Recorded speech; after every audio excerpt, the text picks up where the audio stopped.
Shalom, selamat malam Bapak Ibu Saudara yang dikasihi Tuhan Yesus Kristus. Selamat kita berjumpa kembali dalam renungan pada malam hari ini. Doa dan harapan saya saudara semua ada dalam keadaan yang baik, sehat, penuh sukacita, dan selalu berlimpah berkat Tuhan. Sebelum kita mendengarkan renungan firman Tuhan, mari kita berdoa. Bapa dalam sorga, Bapa dalam nama Tuhan Yesus Kristus, Tuhan yang selalu Immanuel bersama dengan kami dalam segala keadaan.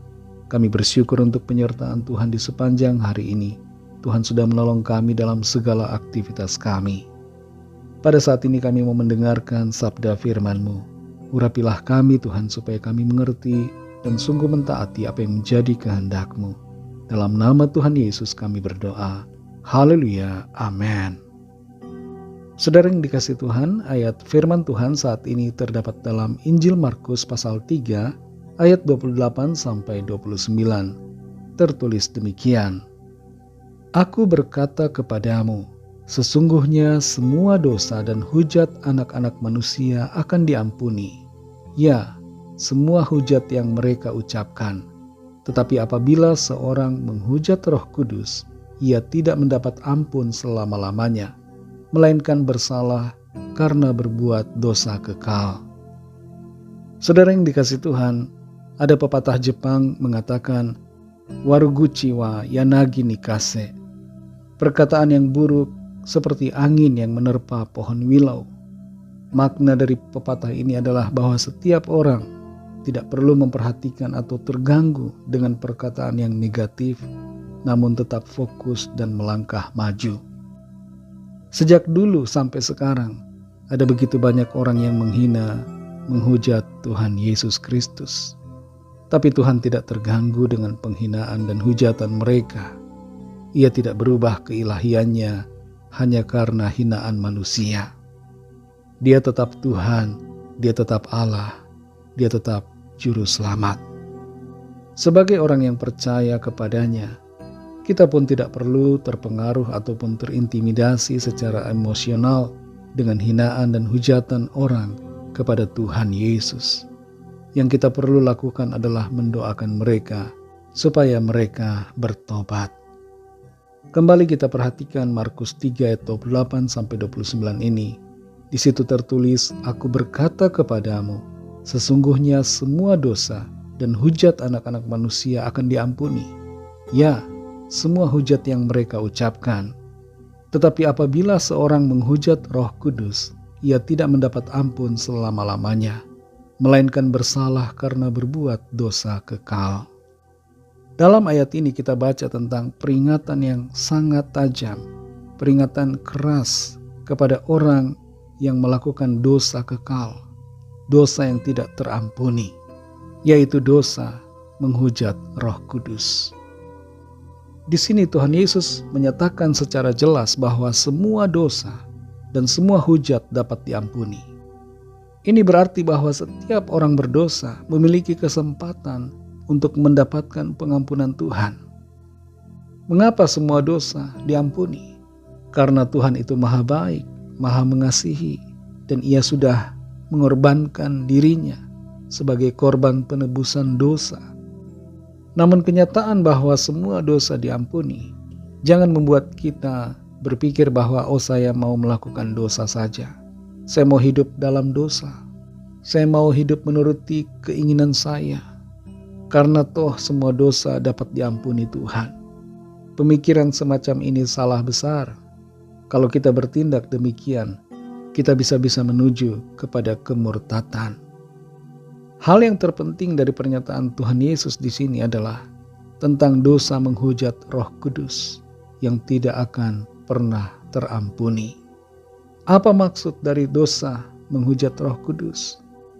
Dosa menghujat Roh Kudus adalah dosa karena sikap menutup diri dan menolak secara terus-menerus panggilan Allah melalui Roh Kudus untuk bertobat dan percaya kepada Tuhan Yesus Kristus. Dosa menghujat Roh Kudus bukan hanya berbicara tentang dosa penghujatan melalui kata-kata, tapi dosa ini berkaitan dengan sikap, pemberontakan, penolakan, kekerasan hati yang secara terus-menerus tidak mau membuka diri terhadap panggilan Roh Kudus untuk bertobat. Dosa menghujat Roh Kudus juga berkaitan dengan dosa kemurtatan. Tapi bukan kemurtatan yang biasa, melainkan kemurtatan yang dilakukan oleh orang yang telah menerima berbagai karunia-karunia Roh Kudus, yang sudah mengerti kebenaran di dalam Tuhan Yesus Kristus, dan yang telah menghidupi panggilan Tuhan, tapi kemudian berbalik arah, meninggalkan Tuhan Yesus, menolak Roh Kudus, dan memilih untuk hidup menyembah yang lain selain Tuhan, ataupun menuruti keinginan sendiri. Saudara yang dikasihi Tuhan, biarlah kita semua menjadi orang-orang yang selalu setia kepada Tuhan, yang mengasihi Tuhan, yang tidak mendukakan Roh Kudus, dan tidak menghujat Roh Kudus-Nya dalam hidup kita, dalam sikap, pikiran, dan perbuatan, serta perkataan kita. Mari setia selalu kepada Tuhan Yesus, terus mengasihi Tuhan Yesus, dan melakukan kehendak-Nya untuk hidup sesuai firman-Nya. Mari kita berdoa. Terima kasih Tuhan Yesus, kami mengucap syukur untuk firman-Mu ya Bapa.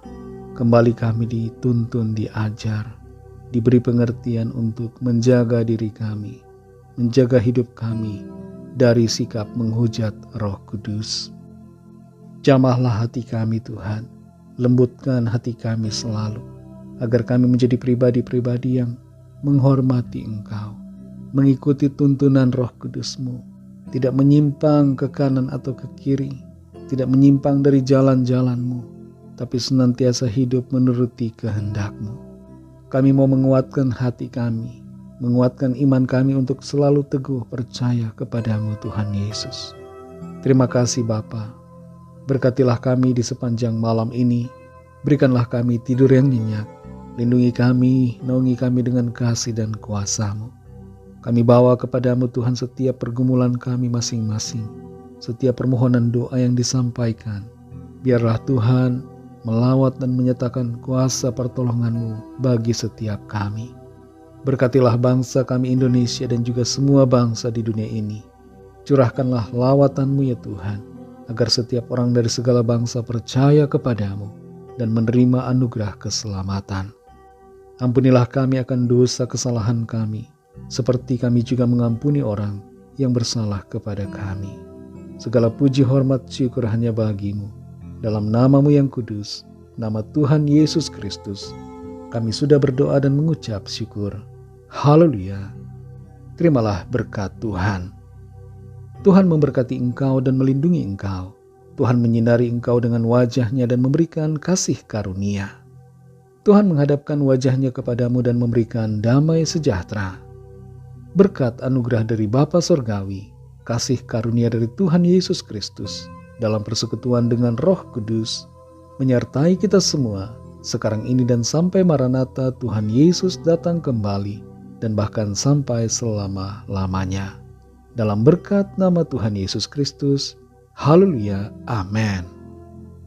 Puji Tuhan, saudara yang dikasihi Tuhan, saya percaya firman Tuhan menjadi berkat dan kekuatan buat saudara semua, dan Roh Kudus akan menolong saudara untuk lebih lagi memahami kebenaran firman Tuhan dan hidup selalu dalam kemenangan.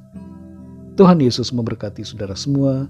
Sampai jumpa dalam renungan yang berikutnya. Haleluya.